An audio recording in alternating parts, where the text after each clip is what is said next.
L'ASP di Agrigento dovrà rimborsare al comune di Santa Elisabetta la somma di 248.611,91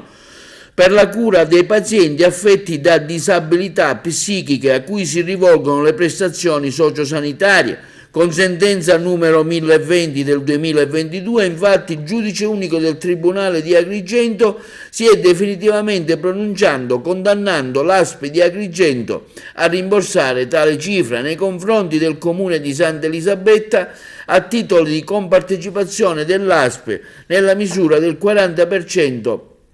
alla spesa sostenuta dall'ente locale per i disabili psichici che vanno dal 2010 al 2017. Il Tribunale ha quindi accolto le difese illustrate dall'avvocato Sicorello sull'assunto che trattasi di un'obbligazione solidale gravante a pieno titolo su ciascuno dei soggetti pubblici coinvolti in tutte le fasi relative alla gestione del paziente affetto da disabilità psichiche cui si rivolgono le prestazioni sociosanitarie.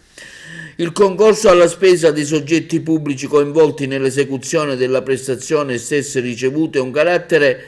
indispensabile nel rispetto del principio della cooperazione, in quanto la compartecipazione alla spesa da parte dei soggetti pubblici coinvolti è condizione necessaria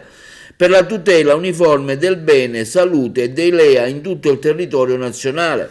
Il sindaco di Santa Elisabetta, l'ingegner Mimo Gueli, ha manifestato soddisfazione per la pronuncia in sentenza che in un quadro solidaristico ispirato all'esigenza di contemperare la qualità della prestazione con le risorse del settore sanitario, in ossequio ai principi costituzionali di sussidiarietà verticale o tra le istituzioni, riconosce la compartecipazione alla spesa già anticipata interamente dal Comune da parte dell'ASP di Agrigento.